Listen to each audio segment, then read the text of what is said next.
Hi everyone, this is doctor Priyanka Sharma. आज के session में हम डिस्कस करेंगे कि ये जो नया ड्राफ्ट आया है related to job opportunities by UGC, इसके क्या स्ट्रेंथ्स हैं, क्या इसके वीकनेसेस हैं, क्या इसके पॉजिटिव पॉइंट्स हो सकते हैं और क्या इसके नेगेटिव पॉइंट्स हो सकते हैं।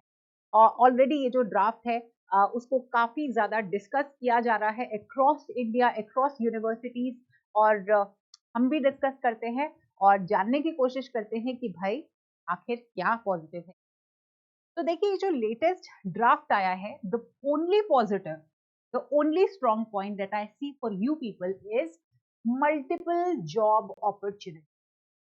तो होगा ये स्टूडेंट्स कि अभी आपको क्या बोला जा रहा है कि आप या तो अंडर ग्रेजुएट 4 ईयर कोर्स कर लो, ठीक है, और आप यूजीसी नेट क्रैक करते हो, पीएचडी आप कर सकते हो, राइट। जिस भी सब्जेक्ट में आप पीएचडी करोगे उसके अंदर आप असिस्टेंट प्रोफेसर के लिए अप्लाई कर सकते हो। मल्टीपल जॉब अपॉर्चुनिटीज उन बच्चों के लिए आएंगी जिन बच्चों ने एक ही मास्टर्स किया है लेकिन वो डिफरेंट डिफरेंट सब्जेक्ट्स में नेट कर लेते हैं। आपको अगर net for example political science में करना है तो जरूरी नहीं है कि आपके पास एमए पॉलिटिकल साइंस हो। आई एम श्योर अभी तक आपको सब पता चल गया होगा।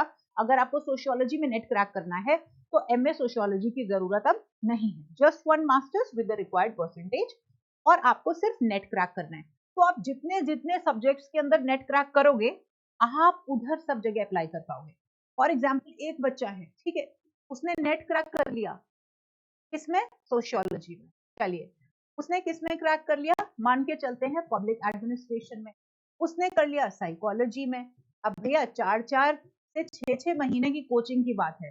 अगर आप पीडब्ल्यू जैसे प्लेटफॉर्म पे आते हो तो इतने में तो देखिए हिस्ट्री हो, एजुकेशन हो, 5 to 6 months more than enough होते हैं नेट की प्रिपरेशन करने के लिए, प्रोवाइडेड आप जेन्युइन हो और आप ये जितने भी मल्टीपल हैं जिस भी नेट क्रैक करोगे उसके अंदर आप अप्लाई कर सकते हो, ठीक है।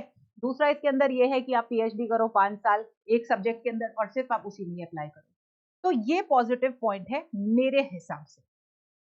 तो अब बात आते हैं नेगेटिव पॉइंट्स की या वीकनेसेस की। तो काफी सब चीजों के ऊपर जो एजुकेशनिस्ट हैं वो पॉइंट्स रेज कर रहे हैं, हम भी वो डिस्कस करते हैं। सबसे पहले तो इसके अंदर जो पॉइंट आ रहा है वो ये आ रहा है कि हमने मल्टीपल यूजी और पीजी डिग्रीज के बारे में बात की। तो एजुकेशनिस्ट का कहना है कि मल्टीपल यूजी डिग्री या मल्टीपल पीजी डिग्री का क्या फायदा अगर सिर्फ आप कह रहे हैं कि एक ही मास्टर्स से सिर्फ आपको एक मास्टर्स करना है और आप मल्टीपल नेट दे सकते हो। तो what is the use of double PG? आप जो ये डबल यूजी पीजी के बारे में बात कर रहे हैं इसका क्या फायदा है? ये तो कॉन्ट्रडिक्टरी हो गया ना। व्हाई? दूसरा इसके अंदर ये पॉइंट जो प्रोफेसर रेज कर रहे हैं वो ये कि जब फॉर एग्जाम्पल कोई बच्चा एक मास्टर्स करता है सपोज साइकोलॉजी में, वो 6 महीने की कोचिंग लेके सोशियोलॉजी के अंदर नेट क्रैक कर लेता है। अब वो प्रोफेसर क्या वाकई में सोशियोलॉजी पढ़ाने के लायक, क्योंकि नेट का सिलेबस तो लिमिटेड है, सोशियोलॉजी का खैर बहुत बड़ा होगा, same applies with other subjects also. तो यहाँ पे ये बात ये आ गई है कि जो फ्यूचर प्रोफेसर्स हैं उनके पास बहुत शैलो नॉलेज होगी अगर ये एज इट इज अप्लाई होता है। तो प्रोफेसर्स तो देखिए वो होते हैं जिनके पास नॉलेज इंट्रेंच्ड होती है, रूटेड इन नॉलेज। तो आप 6-6 महीने में नेट क्रैक करके इंट्रेंच्ड इन नॉलेज नहीं बन सकते according to educationist, according to professors. जो वो बात कर रहे हैं मैं वो पॉइंट्स आपके सामने रख रही हूँ और इन काफी पॉइंट्स में मैं इनके बिल्कुल सपोर्ट के अंदर हूँ। तीसरी चीज जो इसके अंदर आ रही है वो ये है कि यहाँ पे पीएचडी डिग्री के बारे में बात कर रहे हैं। इन्होंने क्या बोला, पहले बोलते थे कि आपको पीएचडी करनी है रेगुलर मोड के अंदर, ठीक है। अब पीएचडी जहां जहां पे लिखा है वहां पे रेगुलर मोड लिखा ही नहीं है। आप पुराने जितने भी इनके डॉक्यूमेंट्स आप खोल के देखेंगे, जैसे आप लोग भी मुझसे पूछते हैं मैम पीएचडी डिस्टेंस मोड में करनी चाहिए, ओपन मोड में क्या वैलिड होगी? तो नहीं होती थी, पहले रेगुलर होता था। अब इस डॉक्यूमेंट के अंदर रेगुलर शब्द ही हटा दिया गया है। तो मतलब क्या था, या तो आप नेट क्रैक करो या किसी भी सब्जेक्ट में पीएचडी कर लो, उस सब्जेक्ट में आप असिस्टेंट प्रोफेसर बन सकते हो। तो रेगुलर शब्द हटा दिया गया। डॉक्यूमेंट में ये नहीं पाया गया है। ये इसका one of the other weaknesses है। बाकी है हमारे NEP 2020 के डॉक्यूमेंट के अंदर मेंशनिंग थी किसके बारे में, 50 आवर्स ऑफ CPD। बात किया था ना 50 आवर्स की CPD, उसकी कोई भी डिटेल्ड मेंशनिंग नहीं है इसके अंदर, नो डिटेल्ड मेंशनिंग। बस इसके अंदर क्या बोला गया है कि भाई 21 दिन का आपको जो है प्रोग्राम अटेंड करना है, कोई फैकल्टी डेवलपमेंट प्रोग्राम करना है, लेकिन कहीं पे भी 50 hours of continuous professional development की मेंशनिंग नहीं है। तो अगेन NEP 2020 का ये पॉइंट तो इन्होंने मिस ही कर दिया। फिर जो नेक्स्ट चीज निकल के आ रही है वो ये है कि API एकेडमिक परफॉर्मेंस इंडिकेटर के अंदर क्यों लाया गया था वो, इसीलिए कि जो प्रोफेसर्स हैं या जो टीचर्स हैं दे शुड, अब हर तो बहुत पैशनेट नहीं होता है बट स्टिल आगे आने के लिए अगर वो कुछ रिसर्च पेपर्स आर्टिकल्स लिखते हैं, I am talking of those who are like average, right, उनकी कोई नॉलेज ही गेन हो रही है, राइट। यही अगर कोई वेब ऑफ साइंस स्कोपस में लिख रहा है तो मतलब they are really of good calibre. तो हम API लाए ही इसलिए थे, 15 points 10 points research publications Scopus etcetera peer reviewed, हमने डिपेंडिंग अपॉन क्या क्वालिटी है उस प्रकार से हम उनको नंबर्स देते थे जो वैलिड भी था और वो उनके एकेडमिक क्रेडेंशियल को वैलिड करता था। अब क्या है, हम तो बड़े मजे से UGC केयरलेस लेके आए थे कुछ सालों पहले कि बहुत सारे जर्नल्स पीयर रिव्यू जो हैं अपने आप को, इंडिया की अगर हम बात करें तो हम UGC केयरलेस हम लेके आए कि बेस्ट जर्नल्स हैं। तो अगेन कोई भी नो UGC केयरलेस, इसके बारे में आपने बात ही नहीं की है पूरे डॉक्यूमेंट में, कोई मेंशनिंग ही नहीं है। क्या मेंशनिंग है कि भाई पीयर रिव्यूड होने चाहिए, तो यही तो होते थे पहले, पीयर रिव्यूड ही तो होते थे पहले, जिसपे हम लोगों ने बोला कि पीयर रिव्यू तो हर बहुत अच्छा जर्नल भी है और बहुत खराब जर्नल्स भी पीयर रिव्यूड हैं। बहुत ज्यादा कमर्शियलाइजेशन हो गई थी पीयर रिव्यूड जर्नल्स के अंदर, पैसे लेके रिसर्च पेपर्स छापे जा रहे थे, इसीलिए UGC केयरलेस लेके आए जिसको बार बार रिवाइज भी किया गया। तो now we are back to square one, हम कह रहे हैं पीयर रिव्यूड जर्नल होना चाहिए। और जो सिलेक्शन कमेटी है, एक तो API नहीं है पब्लिकेशंस का, बस हमने डॉक्यूमेंट में लिख दिया है कि पब्लिकेशंस होनी चाहिए, बुक पब्लिकेशंस होनी चाहिए, हाँ सेल्फ पब्लिश बुक नहीं होना चाहिए, पीयर रिव्यूड में होना चाहिए। Now who is going to decide which journal is good quality और बैड क्वालिटी, क्योंकि इसके अंदर मेंशनिंग है कि जो सिलेक्शन कमेटी है वो देखेगी कि आपका जो पेपर पब्लिश हुआ है या प्रेजेंट हुआ है क्या आपने सही जर्नल में किया है या नहीं, they will decide the quality. इन्होंने क्या बोला, अच्छी quality. Now who is going to decide good quality और bad quality, same goes with books. कहीं पे कोई इंडेक्स नहीं दी गई है कि कौन से पब्लिशर्स को गुड बोला जाएगा और इसके अलावा जिनकी मेंशनिंग नहीं है मतलब वो ऐसे ही। तो कहीं पे क्लियर इंडिकेशन नहीं दी गई है, पहले जैसा हाल है पीयर रिव्यूड वाला, तो there is no purpose, right. And who is going to decide, पहले तो API डिसाइड करता था, अब वो सिलेक्शन कमेटी डिसाइड करेगी, है ना, कौन से गुड पब्लिशर कौन से बैड पब्लिशर। तो ये इसका एक बहुत बड़ा नेगेटिव पॉइंट है। उसके बाद हम एक और पॉइंट के ऊपर आते हैं जो कि बहुत ही बड़ा पॉइंट है, वो है वाइस चांसलर।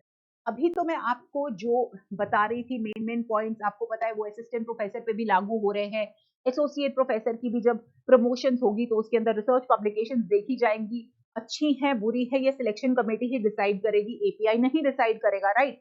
अब ये जो सिलेक्शन कमेटी है इसके बारे में भी अगर हम बात करें तो ये सिलेक्शन कमेटी में कौन लोग होंगे, इनको थोड़ा सा रुक जाते हैं, पुरानी ही बात करते हैं, राइट। 2 सब्जेक्ट एक्सपर्ट्स होंगे, बाकी 3 जो है वो वाइस चांसलर नियुक्त लोग होंगे, कुछ इंटरनल लोग होंगे और वाइस चांसलर डिसाइड करेगा सिलेक्शन। बस 2 एक्सटर्नल सब्जेक्ट मैटर्स होंगे। चलिए इसको छोड़ते हैं, बात आती है वाइस चांसलर। इसमें बहुत मेजर चेंजेस किए।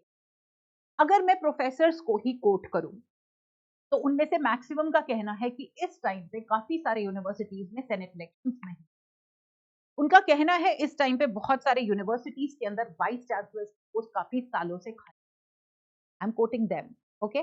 तो वाइस चांसलर बनने के लिए भाई एक बहुत सॉलिड एकेडमिक बैकग्राउंड जो है वो चाहिए होती है। इस डॉक्यूमेंट के अंदर इसको बहुत ज्यादा ओपन कर दिया गया है।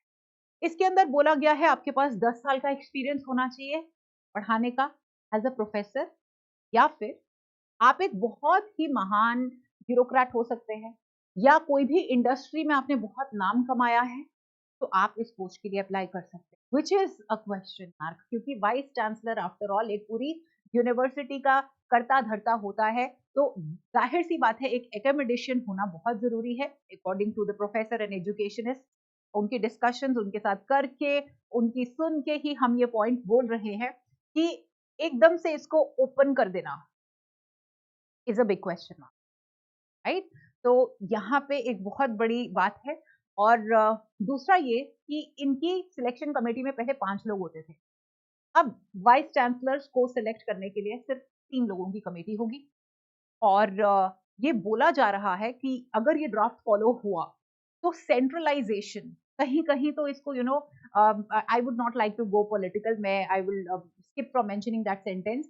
तो ओवरऑल इसको सेंट्रलाइजेशन के ऊपर ज्यादा फोकस किया जा रहा है कि जो इनकी जो नियुक्ति है वो चांसलर जो है वो डिसाइड करेंगे कि कौन करेगा, इनकी सिलेक्शन कमेटी को हेड कौन करेगा। और सिर्फ 3 मेंबर्स होंगे, और this is open to all the industrialists. Who is going to decide which industrialist will be good? Who is going to decide which professor is going to be better than the other? तो ये जो quality indicators हैं, indicators को इन्होंने बहुत जबरदस्त बोल दिया ना, लेकिन क्वालिटी इंडिकेटर्स आर मिसिंग। और किस चीज को कितने पॉइंट्स दिए जाएंगे वो नहीं मेंशन्ड है। बुक में अगर पेपर पब्लिश किया है उसके कितने पॉइंट्स हैं, नहीं। हम स्टार्टअप्स के बारे में बात करेंगे, but who is going to decide the quality of startups? We are talking about industrialist, who is going to talk मतलब about the quality of industrialist? तो वो लूप होल्स हैं, बहुत जबरदस्त वाले लूप होल्स हैं जो मेंशन नहीं है। दूसरा उन्होंने एक और चीज, ये मैंने आपको बता ही दिया है कि 3 मेंबर सिलेक्शन कमेटी हो गया इसके अंदर, जो कि काफी ज्यादा, जिसको कहते हैं बहुत ज्यादा ओपन हो गया है, मतलब कुछ ज्यादा लोग होने चाहिए ना पहले, and open to other than accommodations also। इसका मतलब ये नहीं है कि accommodations जो है वो अप्लाई नहीं कर सकते, बिल्कुल कर सकते हैं, other than accommodations also। तो प्रोफेसर्स भी along with them others भी। बाकी जो टीचर्स ने बोला है वो ये है कि इसके अंदर कहीं पे भी जो लीव्स हैं उसकी मेंशनिंग नहीं है, no mentioning of leaves, no mentioning of leaves.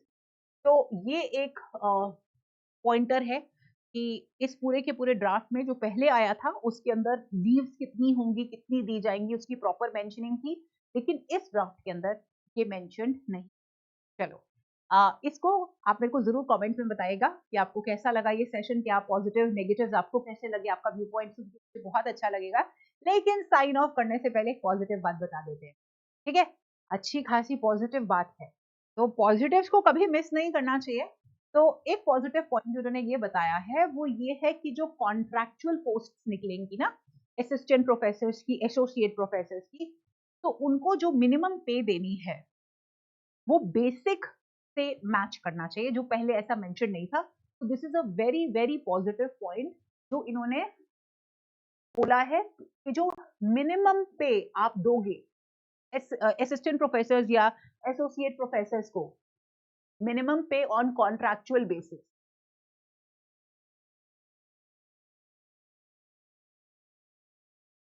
Will match basic पे बैंड। तो यहाँ पे हम ये नहीं कह रहे हैं कि पूरा का पूरा आपको तनख्वाह सरकारी नौकरी के बराबर मिलेगी, लेकिन जो बेसिक पे है उसको मैच करें, ठीक है? तो जाते जाते ये एक पॉजिटिव पॉइंट आपको बता दिया है, ताकि हम इस पूरे ड्राफ्ट के प्रति अब आपको पॉजिटिव नेगेटिव्स बता दिए हैं। You can also give me your inputs. Take care of yourself and meet you in another session very soon.